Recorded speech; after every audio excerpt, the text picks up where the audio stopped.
Hello everyone, সুপর্ণার প্রতিদিনের নতুন আরও একটি ব্লগে তোমাদেরকে জানাই অনেক অনেক স্বাগত। আশা করছি সবাই ভালো আছো, সুস্থ আছো। আজকে বৃহস্পতিবার আর ঘড়িতে এখন এই সকাল 7:30। তো কালকে তো তোমরা ব্লগে দেখতে পেয়েছো যে বাপের বাড়ি থেকে শ্বশুর বাড়িতে চলে এসেছি। আর কালকে এসেই না ওই নেমন্তন্ন বাড়িতে গেছিলাম, ওখান থেকে ফিরে দেখি মিষ্টি যে জামাটা পরেছিল সেই জামাটাই না একটু খাবার লেগে গেছে। তো সেই কারণে সকালবেলা ওর যে ভালো জামাগুলো কয়েকটা মানে দেখছি নোংরা নোংরা, সেগুলোই আমি কেচে দিচ্ছি। ভালো জামাগুলো না আমি কেচে দিই, আর যেগুলো বাড়িতে সবসময় পরে ওগুলো আবার মাসি কেচে দেয়। তো আজকে তো পূর্ণিমা লাগছে, আজকে দোল উৎসবের যে পূর্ণিমাটা সেটা লাগবে। কালকে তো দোল উৎসব, তো আজকে আবার মা মনে হয় একটু পুজো দেবে। তো সকালবেলা মা তাড়াতাড়ি রান্নাঘরে ঢুকে গেছে, কারণ যেহেতু পুজো দেবে ঠাকুরকে একটুখানি ভোগ দেবে। ভোগ বলতে পায়েস রান্না করে দেবে আর একটু সিন্নি প্রসাদ দেবে। তো সেই কারণে তাড়াতাড়ি ওদিকে রান্নাঘরে ঢুকে গেছে, আর আমি এই টুকটাক কাজগুলো সেরে তারপরে রান্নাঘরে যাব। পূর্ণিমা লাগতে লাগতে না বেশ বেলা হয়ে যাবে, এই 11টা-12টা মনে হয় বেজে যাবে পূর্ণিমা লাগতে। তো মা ওই জন্য বলছে যে সকালে সকালে লাগলে মা আগে পুজোটা করে নিত, রান্নার ওই দিকটা আমি দেখতাম, কিন্তু যেহেতু দেরি করে লাগবে তাই রান্নাবান্না হওয়ার পরেই মা পুজোর ঘরে যাবে। তো সেই কারণে আমি এই কাজগুলো করে নিচ্ছি। আর সকালে লাগলে তো মাকে ওই ঘরে পাঠিয়ে দিতাম ঠাকুর ঘরে, আর আমি এদিকে রান্নার দিকটা দেখতাম। আর আজকে পূর্ণিমা লাগবে বলে গতকালকে মা মাসিকে দিয়ে উঠোনটা বেশ নিকিয়ে রেখেছে গোবর দিয়ে। তো উঠোনটা সত্যি দেখতে খুব ভালো লাগছে। আর আমাদের বাড়ির উঠোনটা এতটাই বড় যে অনেকটা সময় লাগে জানো তো উঠোনটা নিকাতে। তো যেহেতু মা এখন আর পারে না, সেহেতু হচ্ছে মাসিকে দিয়ে উঠোনটা নিকিয়ে নিয়েছে। আজকে আবার মাসি খুব সকালেই এসেছে আর তাড়াতাড়ি কাজ করে দিয়ে চলে গেছে। মানে আমি ঘুম থেকে ওঠার আগেই দেখি মাসি বাড়ি চলে গেছে। তো মাসি তো অন্য ঘরগুলো মুছে দিয়ে গেছে, মানে বাবা মার ঘরটা আর বারান্দাটা মুছে দিয়ে গেছে, আমাদের ঘরটা মোছা হয়নি। তো এখন চলো গিয়ে আগে ঘরটা মুছে নেব, মানে ঘরটা ঝাড় দিয়ে মুছে নেব। মিছরি হয়তো এতক্ষণে ঘুম থেকে উঠে গেছে, আমি যদিও এখনও ঘরে ঢুকিনি। ঘরে এসে দেখি যে মিছরি ঘুম থেকে উঠে চুপচাপ শুয়ে রয়েছে। আর যেহেতু ওর পাপা ঘুম থেকে উঠে গেছে আগেই, আর ওর পাশে কেউ না কেউ যদি না শুয়ে থাকে ওর ঘুম ভেঙে যায়। মানে হয় আমাকে শুয়ে থাকতে হবে, নাহলে ওর পাপাকে শুয়ে থাকতে হবে। ওর পাপা উঠে গেছে, ওরও ঘুম ভেঙে গেছে। তো ভালোই হয়েছে, ওর ঘুম থেকে না উঠলে আবার আমি আলোটা জ্বালাতে পারতাম না। ঘরের আলো না জ্বালাতে পারলে তো ঘরটা ঝাড় তো ঠিকঠাক দেওয়া যায় না বলো। তো ওর পাপা আবার ওদিকে বিছানাটা তুলে দিচ্ছে, আর আমি এদিকে ঘরটা মুছে নিচ্ছি। তো ঘরটা মুছে তারপরে রান্নাঘরে যাব। আর মাঝে মধ্যে নিজেরও একটু ঘরটা মোছার দরকার, কারণ কেউ মুছলে না আমার ঠিক মনের মতো হয় না, মনে হয় আমি মুছলে আর একটু ভালো পরিষ্কার হতো। কেন বলছি, এই যে আলনা, তারপর আলমারি, শোকেস, এগুলোর যে তলাগুলো, এগুলো না ঠিকঠাক মোছা হয় না। তো আমি মুছলে হাত বাড়িয়ে সুন্দর করে এই তলাগুলো ভালো করে মুছে নিই। তো যে কারণে আমি মাঝে মধ্যে একটু মুছে নিই। তো ভালো হয়েছে মাসি আগে আগে কাজ করে দিয়ে চলে গেছে, আমি তাহলে মোছার সুযোগ পেলাম, নাহলে তো মাসি মুছে দেয়। তো মিছরিকে নিয়ে আমি ওর বোতলটা এখন পরিষ্কার করে নিচ্ছি। প্রতিদিন সকালবেলা ঘুম থেকে উঠে এটাই আমার প্রথম কাজ, ওর বোতলটা পরিষ্কার করা, না হলে বেলা হয়ে গেলে ভুলে যায়।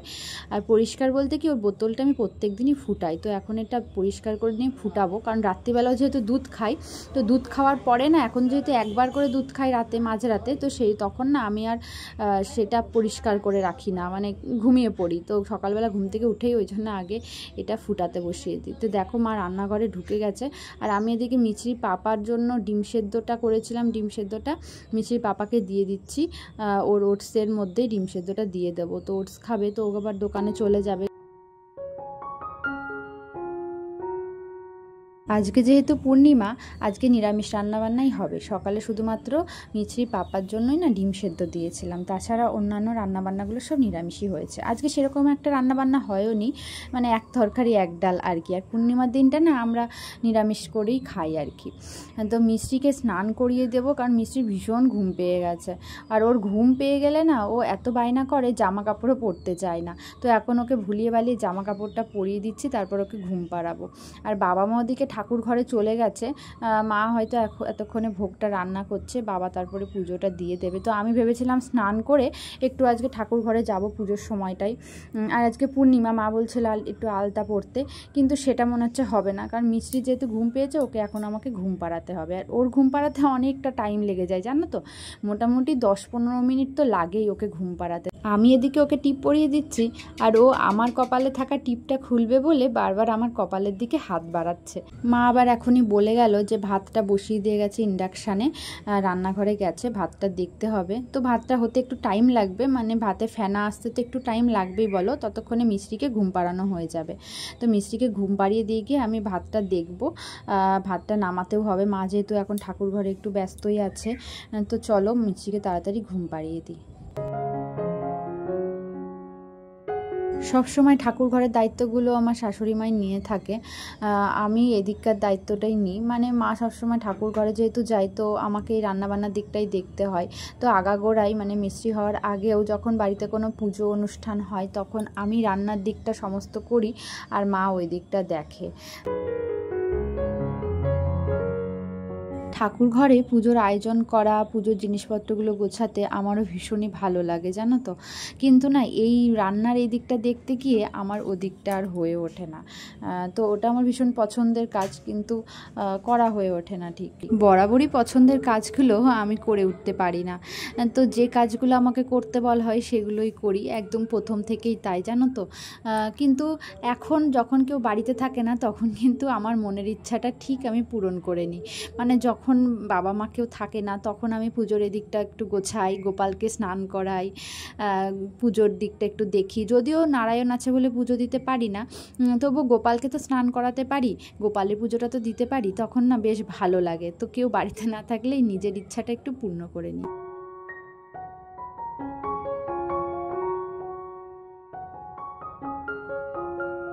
বাজে বিকেল 4:30, আর মিছরি ঘুরতে যাওয়ার খুব বায়না উঠে গেছে, ও এখন ঘুরতে যাবে, তাই ওর আর ঘরে ভালো লাগছে না। তো দেখি আজকে ওর দাদু আবার বাড়িতে নেই, ঘুরতে কে নিয়ে যাবে, তো দেখি আমি একটুখানি ওকে নিয়ে বেরোবো। তো যাবে মা আমার সাথে? বিকেলবেলা হলে মনটা ভালো লাগে না, আর মামার বাড়িতে থাকতে তো দিম্মা বিকেল হলেই ঘুরতে নিয়ে চলে যায়। তো আজকেও ঘুরতে যাওয়ার বায়না উঠে গেছে, এই টাইমটা ওর আর ভালো লাগে না, 4:30 মতো বাজে। চলো ঘুরে করে আসি, চলো তো। প্রত্যেক দিন বিকালবেলা মিছরির দাদু ঘুরতে নিয়ে যায় ওকে। তো আজকে আবার বাবা বাড়িতে নেই বলে আমি ভাবছি নিয়ে যাব। আর মিছরির পাপাও বাড়িতে নেই, রানাঘাটে গেছে। তো মা বাড়িতে আছে, আর মা না বেশি হাঁটতে পারে না, যে কারণে আমি ভাবছি ওকে একটুখানি ঘুরিয়ে নিয়ে আসি। তো দুপুরবেলা একটু শুয়েছিলাম ঘুমাবো বলে, কারণ রাতে তো ঠিকঠাক ঘুম হয় না। কিন্তু মিছরি তো ঘুমালো না, তার তো ঘুম আগেই হয়ে গেছে। তো সেই কারণে সে এখন বায়না ধরেছে যে বাইরে যাবে। মনে মনে ভাবছি যে কোথায় যাব মিছরিকে নিয়ে ঘুরতে। তারপর মনে পড়লো যে এমন একটা জায়গা আছে যে আজকে গেলে কিন্তু বেশ ভালো লাগবে, মিছরিরও ভালো লাগবে আর আমারও মনটা ভালো লাগবে। তো বাড়ির কাছে একটা আশ্রম আছে, কালকে যেহেতু দোল উৎসব, ওখানে তো দোল উৎসব হবে, তবে আজকে থেকেই কিন্তু ওখানকার অনুষ্ঠান শুরু হয়ে গেছে। আর ভীষণ সুন্দর করে ওখানটায় সাজায়, আর আমার একদমই বাড়ির কাছে, তাই ওখানটাই যাব বলে আমি ঠিক করলাম। তো চলো তোমাদেরকেও দেখাই যে কালকে দোল উৎসবের জন্য আশ্রমে কত সুন্দরভাবে সাজিয়েছে। আর আমাদের দোলটা কিন্তু এখানেই আনন্দ করে কাটবে, মানে অন্য সময় যেমন দোলটা রং মেখে আবির মেখে কাটে, সেরকমটা কিন্তু নয়। কালকে ব্লগ দেখলে তোমরা বুঝতে পারবে আমরা কিভাবে দোলটা কাটালাম। তো দেখো, প্রথমে তুলসী মন্দিরটা দেখায়, কত সুন্দর করে সাজিয়েছে। আর এই যে এখানটাই দেখতে পাচ্ছ ভিতরে, এখানেই হচ্ছে ভগবান আছেন, রাধা মাধব আছেন। তো গোপাল আছে, দেখো একটা বড় গোপাল আছে, আর নিচে তো অনেকগুলো ছোট গোপাল রয়েছেই। তো তোমাদেরকে একটুখানি চলো সুন্দরভাবে দেখাই।